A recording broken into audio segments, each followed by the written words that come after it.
Ikan pada mati. Mulai 4, 3, 2, 1. Lu udah nyalain belum? Udah ya. Mana udah belum? Oke, gini kayak Adip gitu. 4, 5, 6. Oke. Jumpa lagi bersama kita dua anak kali. Oke, kali mana tuh? Kali Ciliwung. Oke, kali Ciliwung.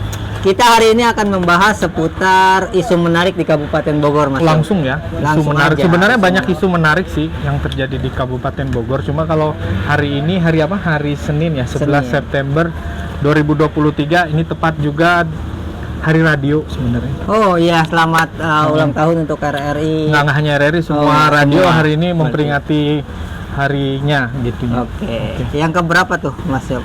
Kita mah ke 78. Ke 78. Nah, isu balik lagi ke isu nih. Nggak, kita ngomongin hari ini kan kita lagi ada di Pengairan.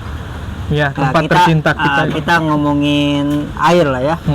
Nah, tadi sih ada berita yang menarik di Kabupaten Bogor untuk kita ulas nih, Mas Yop. Ya. Apa itu? Sungai Cilengsi kembali tercemar, menghitam dan bau katanya. Bahkan teman-teman jurnalis nulisnya pemerintah Kabupaten Bogor angkat bendera putih aja nih. Angkat bendera putih. Ini bahasa bendera kuning, bukan. Mas. Oh, bukan. Jadi kalau bendera putih, udah nyerah aja, biarin menghitam. Kalau perlu nanti kalau udah warnanya hitam makin pekat jadi putih lagi dong. Putih lagi. Kembali lagi putih. Jadi itu bendera putih itu pemerintah nggak sanggup membenahi atau memang ada indikasi kong kali kong atau sogok menyogok nih? Emang paling enak sih kalau nyalahin pemerintah ya. Iya. Paling enak tanpa kita melihat dan introspeksi kenapa sungai itu bisa menghitam kan gitu ya. Nah, berarti harus dicari dong sumbernya. Ya. Apakah dari perusahaan yang bandel di sana atau memang airnya dari alam ya yang berubah sendiri menjadi hitam gitu, Mas Yo.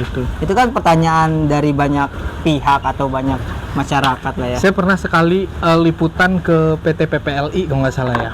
Nah di PT PPLI itu dia ini nggak disensor? Oh nggak disensor, nggak apa-apa.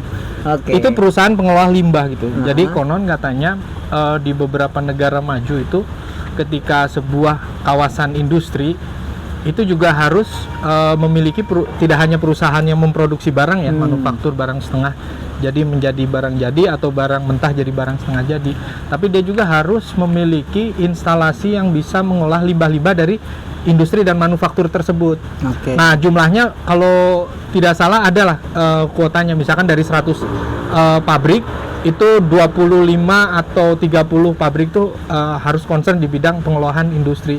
Sementara di kita kebanyakan pengolahan limbah itu diserahkan kepada pengepul rongsok kayak gitu-gitu. Terus udah gitu. Kalau pengepul rongsok kan dia hanya ngambil bahan-bahan yang nggak kepake kemudian bisa dia diolah lagi atau dijual lagi ke tempat pengolahan atau daur ulang. Yang jadi masalah itu untuk yang pengepul limbah yang non konvensional gitu ya. Maksudnya yang menerapkan teknologi kimia, pengolahan secara saintifik gitu. Sehingga sebelum dibuang ke sungai atau dibuang ke limbah pembuangan mereka olah dulu. Itu nggak banyak ya. Jadi nggak banyak. Jadi beberapa kali itu sidak, bahkan kalau misalkan lihat kita di jurnal ilmiahnya di IPB di studi lingkungan itu banyak kok yang membahas tentang itu pencemaran atau kadar-kadar air yang ada di hilir ya, maksudnya wilayah hilir itu Kali Cikeas termasuk Cisadane dan Ciliwung. Nah itu banyak kandungan-kandungan kayak arsenik kayak gitu, terus udah gitu apalagi ya logam berbahaya gitu, logam berat seperti itu ya, arsenik, terus udah gitu merkuri juga beberapa ada, termasuk juga limbah-limbah dari deterjen. Jadi limbah rumah tangga itu dibuang begitu aja sebenarnya nggak boleh gitu, harusnya ada pengolahan dulu sebelum dibuang ke limbah-limbah. Berarti kalau di daerah timur sana yang buat sungai Cilengsi menghitam itu ada indikasi dari pengusaha laundry dong, secara tidak langsung ya? Sebenarnya yang melakukan aktivitas mencuci itu kan nggak cuma laundry ya, masyarakat umum juga kan mencuci juga kan gitu. Dan jumlah penduduk juga mempengaruhi tingkat pencemaran limbah rumah tangga gitu, maksudnya itu juga sangat mempengaruhi. Tapi yang belum ada, infrastruktur yang belum ada sekarang itu adalah bagaimana industri-industri pengolah limbah itu ada di tengah-tengah mereka gitu. Artinya Nah, itu. pemerintah itu harus gencar untuk sosialisasi dan edukasi. Ya. Kalau emang tidak mau sungai Minimal gini, perizinannya dimudahkan lah ya Oke. gitu ya. Perizinan untuk jenis-jenis usaha-usaha pengolah limbah gitu. Karena memang itu bukan bisnis unusual gitu, bukan bisnis yang biasa gitu untuk mengolah limbah karena dibutuhkan SDM yang mapan juga, terus sudah gitu teknologi yang mapan juga dan kita sudah ke sana apa belum gitu sehingga pencemaran-pencemaran itu dapat diminimalisir seperti itu sih. Dan ini karena kemarau dan debit air juga surut sehingga limbah-limbah yang dibuang itu kelihatan gitu. Kalau biasanya kan kalau alirannya deras kan limbahnya langsung ke bawah dibuang ke laut gitu ya, ke Teluk Bekasi apa Teluk Jakarta tuh kalau dari situ tuh. Bekasi. Teluk Bekasi ya, dari situ. Ya seperti itu. Jadi kalau misalnya kita mengedepankan penegakan hukum menurut saya nggak akan selesai sampai kapan bahkan bisa jadi gitu putar-putar aja kayak lingkaran Gitu-gitu setan. aja ya. Makanya satu-satunya untuk memutus lingkaran setan itu harus membuka ya peluang-peluang untuk industri pengolahan limbah itu hadir di Kabupaten Bogor terutama di wilayah timur ya. Oke. Kayak Ini harus jadi catatan penting nih untuk pemerintah Kabupaten Bogor ya.